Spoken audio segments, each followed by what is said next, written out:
આપણે જવાનું છે ઓલી ટોચ ઉપર સામે. આ ધુવાણો દેખાય એ બધા વાદળા છે. ફોન તો મને 7 વાગ્યામાં આવ્યો હતો, પણ ભાઈ પહોંચ્યો 9 વાગે. તો યાર જમવાનું થઈ ગયું હતું કમ્પ્લીટ ને મહેમાન ને અમે બધા બેસી ગયા જમવા. ઘમઘમાટી બોલતી હતી ને પરાણે કીધું ભાઈ ને કે દુઓ લલકારો.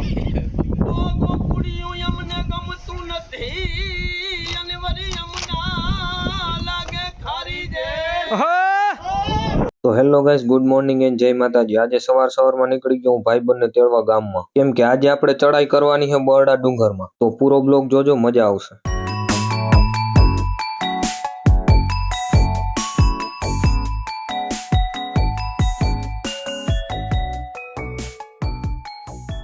ભાઈબંધ તો તૈયાર થઈને જ ઉભો હતો, પછી હું ને ભાઈબંધ નીકળી ગયા એના ઘરે.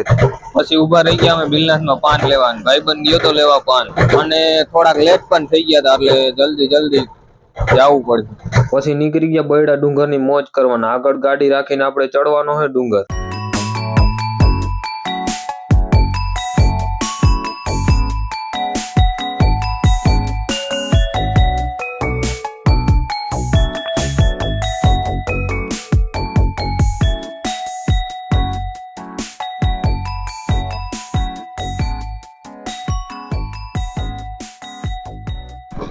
અહીંયાથી આપણે ચડવાનું છે ડુંગર. તો અમે ચડવા માંડ્યા ડુંગર ને આપણે જવાનું છે આજે આભપરા. અને ભાઈ આવે છે આપણે પાછળ, સુરેશભાઈ. જો આપણા ભાઈની હાલત કેમ છે. અને આજનું વાતાવરણ પણ મસ્ત છે, એટલે વરસાદ પણ છે નહીં, એટલે હાલવાની મજા આવે. નકર વરસાદ ચાલુ હોય તો મજા ના આવે. અહીંયા આવતા મારી બેટરી લો થઈ ગઈ. હજી તો ઘણું ચડવાનું છે. સુરેશભાઈ કે અહીંયા આવતા બેટરી લો થઈ ગઈ. ભાઈ 550 મણ નો વજન લઈને જાય છે. એક થેલી ઉપાડી ત્યાં 550 મણ નો વજન ઉપાડીને જાય. લે, આને કહેવાય મિની પામ ટ્રી પ્લાન્ટ. અને એમેઝોનના જંગલમાં બીજા મોટા જંગલ જે વિદેશમાં છે ત્યાં મોટા થાય છે, આપણે અહીંયા આવડા જ થાય, કારણ કે અહીંનું આપણું વાતાવરણ એટલું માફક નથી એમ, પરંતુ છતાંય થાય છે. આ સુરેશભાઈ કઈક પાપડ પેલે છે, એમાં આપણે કઈ ખબર પડે નહીં. કાંઈક રિસર્ચ કરે છે. હવે રિસર્ચ કરતા હોય, રિસર્ચ કરે એ કઈ ખબર નથી, પણ કરે છે કાંઈક. પરંતુ મિત્રો, જે મારી હાલત અત્યારે છે તેને હું કેવી રીતે દર્શાવું? આ વ્યક્તિ જેના હાથમાં અત્યારે માત્ર મોબાઈલ છે, અને મારી માં છે એક અવડો 50 મણનું ભારો, અને પાછળ છે 50 મણનું ખટારા જેવો હેલો. આમાં મારી વ્યથા થઈ ગઈ છે પૂરી. અહીંયાથી તો 2 કેળા આવી ગયા. આમાં આમ જવાનું હોય કે આમ જવાનું હોય?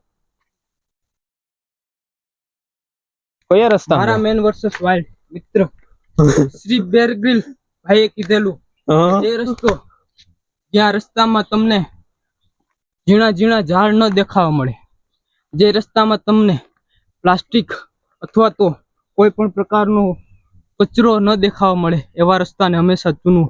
કારણ કે જે રસ્તામાં વધારે વ્યક્તિઓ હાલતા હોય એ રસ્તામાં ખડ થવું થોડુંક મુમકિન નથી. ભાઈ એટલે આ નવો રસ્તો અપનાવો. ઈ તો ભાઈ ખબર જ છે. તું ખોટા બાપડ ના પેલો ખબર છે. ખબર જ છે. લ્યો ના કેતો હોય. હા ભાઈ, આને કઈ ખબર પડતી નથી ને રોગે બોલ થયો. લે, એટલી તો મને ખબર પડે. જોકે એક વસ્તુ અત્યારે હાલ તમે જોઈ શકો કે આમાં પાણીનું ધોવાઈ ગયું, એટલે કોઈને ખબર ના પડે કયો રસ્તો લેવો. અને થોડા આગળ હાલી ત્યાં ઝરણા આવે, અને ઝરણાની કઈક મજા જ અલગ છે. ખડખડ પાણી હાલ્યું જતું હોય.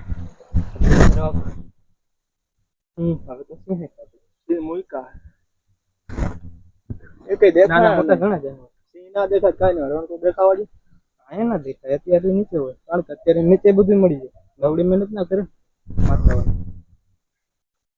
સુરેશભાઈ જાણકારી દે છે થોડી ઘણી મહેમાન ને, તો આપણે ઉભા સાંભળતા હતા, કેમ કે સુરેશભાઈ જેવું તો આપણાથી થવાય નહીં.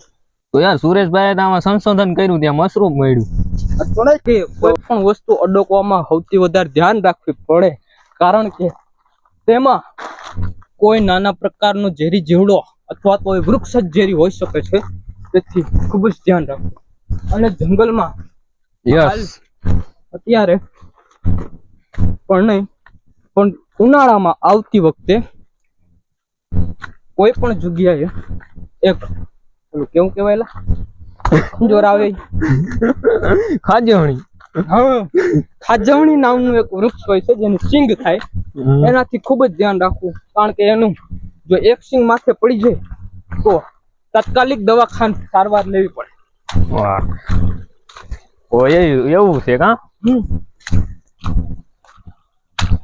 એટલે જેટલું જંગલ બહારથી સારું દેખાય એટલું અંદર જતા જ ભયાનક થઈ જાય છે. તા તો યાર સુરેશભાઈ બેહુના સ્વિમિંગ પુલમાં મોરલાની જેમ બેહી ગયા. તો આપણે જવાનું છે ડુંગરની સૌથી ઊંચી ટોચ ઉપર, એટલે કે ઉપરની ટોચ એટલે આભપરા. તો આભપરાનો મેઇન રસ્તો મળી ગયો છે ને આપણે સુરેશભાઈ થઈ ગયા છે મોર, અને આપણે જે પાછળ અને થોડો થોડો વરસાદ પણ ચાલુ થઈ ગયો, અને અહીંયા તો ઉપર તો વાદળા પણ અડી જાય છે, એટલે નજારાની કઈક મજા જ અલગ છે. અને અત્યારે ચોમાસામાં ડુંગર ચડવાની કઈક મજા જ અલગ છે. અને અહીંયા તો વાદળા પણ અડી જાય એટલે ઠંડુ વાતાવરણ, એકદમ ઠંડુ. અને સુરેશભાઈ આવા ડબલા જ ગોતતો હોય. દેહીનો હીવો મળી ગયો અને હવે અમે આમ ખુલામ જઈને પ્લાસ્ટિક જ્યાં ત્યાં ફેંકવું નહીં. સુરેશભાઈ થોડુંક જ્ઞાન દેવા માંડ્યા કે ડુંગરમાં જ્યાં આવે ત્યાં પ્લાસ્ટિક ફેંકવું નહીં. જેનાથી જાનવરોને તકલીફ થતી હોય તેવો કોઈ પણ પ્રકારનું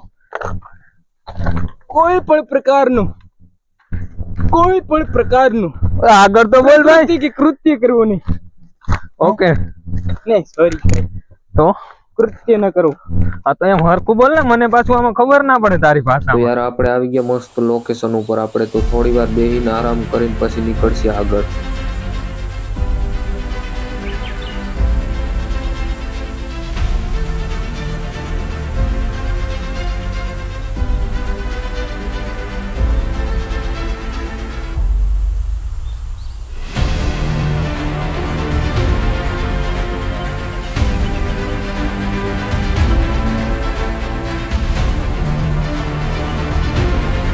યાર હવે આપણે થોડીક જ દૂરી ઉપર હોય, એટલે કે આપણે જવાનું છે ઓલી ટોચ ઉપર સામે. અને ભાઈ સુરેશભાઈ ને હું થયું હોય તે બે ઠેલી લઈને છૂમ જાય.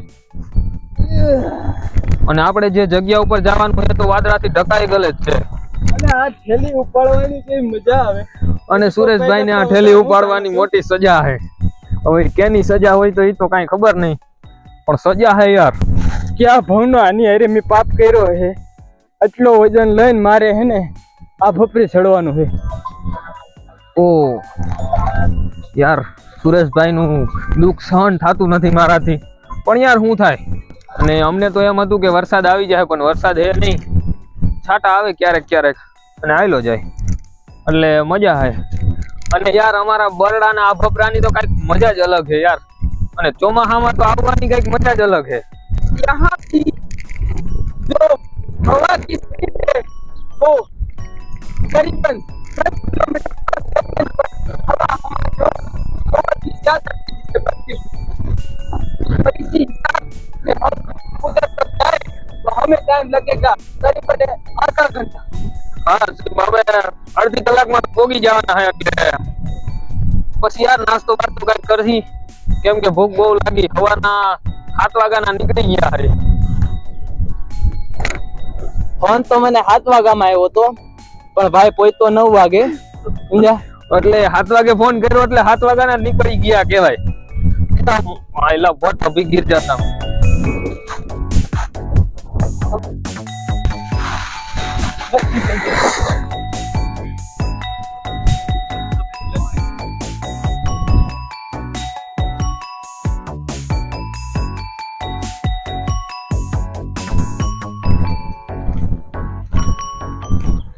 તો યાર આપણે આવી ગયા વાદળાની અંદર. આ ધુવાણો દેખાય એ બધા વાદળા. મને તો એમ કે વાદળા અંદર શું હશે, પણ યાર અહીંયા તો ધુવાણો જ છે બધે. યાર સુરેશભાઈ વયા ગયા આગળ ને આપણે થોડાક રહી ગયા છે પાછળ, એટલે થોડોક સ્પીડમાં હાલવું જોઈએ, એટલે જલ્દીથી એની હારે પહોંચી જાય. અને આપણે આભપરા પહોંચવામાં આવે થોડુંક જ છેટું છે, એટલે જલ્દીથી પહોંચી જાય તો પછી. અને યાર વાદળામાં સુરેશભાઈ તો ખોવાઈ ગયા, કેમ કે આગળ તો કઈ દેખાતું જ નથી. તો યાર હવે આપણે થોડાક જ છેટા હોય તો ઉપર પહોંચીને આપણે વ્યૂ નો આનંદ લેહી અને વરસાદ ચાલુ થઈ ગયો છે તો આપણે પહોંચી ગયા ઉપર વરસાદ ને પવન ને બધું સાથે યાર ઉપર મંદિર છે એટલે દર્શન કરતા આવીએ આ છે મંદિર આપણે કર્યા ખોલીને દર્શન વિક્રમજી બાપુનું મંદિર છે અને અહીંયા ઉપર પણ એક મંદિર છે અને યાર અહીંનું વ્યૂ જ કઈ મસ્ત યાર મજા આવી ગઈ ખરેખર પછી આપણે કર્યા માતાજીના દર્શન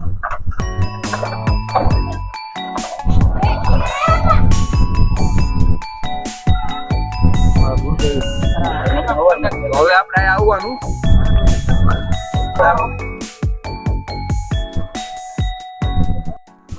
અહીંયા ઉપર મંદિરની બધી સુવિધા છે રસોડું છે રહેવાના 2-4 રૂમ છે અને આ સામે રહ્યું રસોડું છે રસોડે ખાવું હોય તો અહીંથી બનાવી લેવાનું આ સુરેશભાઈ બનાવશે ને અમે બધા જમશી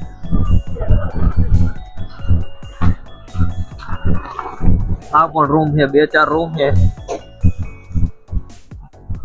વાસણ પણ છે અહીંયા પછી આપણે નીકળી ગયા નીચે બધા બહાર ઉભા હતા પણ હું તો રૂમમાં કરીને બેસી ગયો તો કેમ કે મને લાગતી હતી ઠંડી પછી રસોઈ બનાવવાનું કરી દીધું ચાલુ પછી ચા બની ગઈ હતી ગરમા ગરમ ચા પી લીધી આ બધા મિત્ર એ ને આપણે અને આવા વાતાવરણમાં ગરમા ગરમ ચા ની કઈક મજા જ અલગ અને શાકનો વઘાર પણ લાગી ગયો ને અમે ઉભા માથે કેમ કે હવે રોટલા ભૂખ્યા થયા અમે ભૂખ્યા નથી અને આવા ડુંગરમાં અતર્યા ને આવા વાતાવરણમાં ભૂખ તો લાગવાની જ છે તો યાર જમવાનું થઈ ગયું હતું કમ્પ્લીટ ને મહેમાન ને અમે બધા બેસી ગયા જમવા અને જમવામાં બનાવ્યું હતું 3 જાતનું શાક સેવ ટમેટાનું શાક વઘારેલો રોટલો ને દહીં તીખારી પછી જમીને નીકળી ગયા અમે ભાઈબંધુ બધા કેમ કે નીચે હજી 2-3 જગ્યાએ જવાનું હતું એટલે અને આપણા ભેગા મહેમાન આવ્યા હતા એને ખૂબ આનંદ આવ્યો ને મજા આવી ગઈ તો અહીંયા હનુમાન દાદાનું મંદિર હતું તમે બધાએ કર્યા દર્શન ગમે ત્યાં પહોંચી જ જાય ફાઇનલ અમે આવી ગયા છીએ હનુમાન દાદાએ હવે હનુમાન દાદાના કરી લઈ દર્શન કરીને જય શ્રી રામ અનુભવી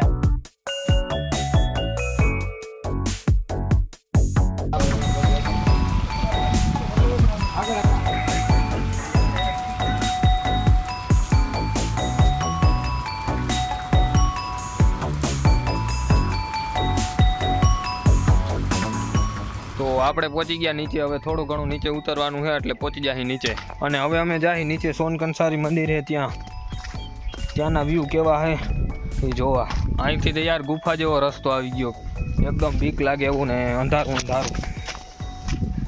કેમ કે અહીંયા પ્રકાશ આવવાની જગ્યા જ નથી એટલા ઝાડવા તો અહીંયા હે મહાદેવનું મંદિર તો હવે મહાદેવના દર્શન કરીને પછી આપણે આગળ નીકળીશું અને પછી આપણે જાય સોનકંસારી મંદિરે તો યાર મહાદેવના દર્શન કરીને આપણે આવી ગયા સોનકંસારી મંદિરે એનો ત્યાંનો નજારો જોવા માટે જોકે આપણે એકવાર અહીંયા બ્લોગ ઉતારી ગયા પણ ત્યાં ઉનાળો હતો અને ટાણે ચોમાસું છે એટલે બધું અલગ અલગ ત્યારે આ બાજુવાળી નદીમાં પણ થોડુંક જ પાણી હતું ને અત્યારે તો આખી ભરી છે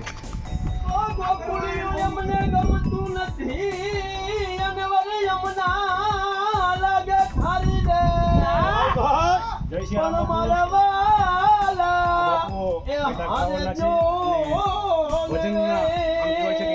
પીને ઘોડી ગયા અને આજના સત્સંગમાં બાપુએ જેમને આનંદ મંગલ એટલો આનંદ કરાવ્યો આવો આનંદ બધો સારો જય શ્રી રામ તો કાઠિયાવાડમાં અનવરી પોગતી ને ભૂલો પણ ભગવાન પરંતુ જાને એવો ઘેરો મેમાન અનને તો સરગ બોલાવો હાથ ફાટે હવે જરા તો માધવપુરના માંડવો અનને યાદાવ કુળની જાન એમ પારણે એ રાણી રૂક્ષામણી અને તોરણી આવે ભગવાન અને સોનકંસારી મંદિરે તો દુઆ ઉપર દુઆ લલકારતા હતા મજા આવી ગઈ ઘમઘમાટી બોલતી હતી ને પરાણે કીધું ભાઈ ને કે દુઓ લલકારો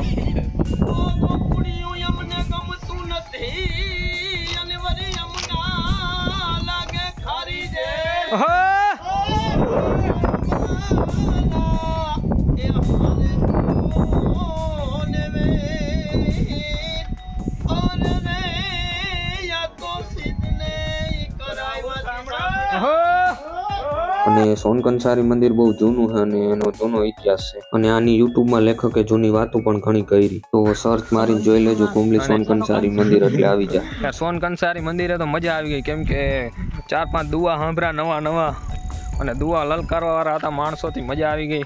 અને હવે નીકળીએ છે ઘર બાજુ. અને આ મજા તો નસીબમાં હોય એ જ લઈ શકે.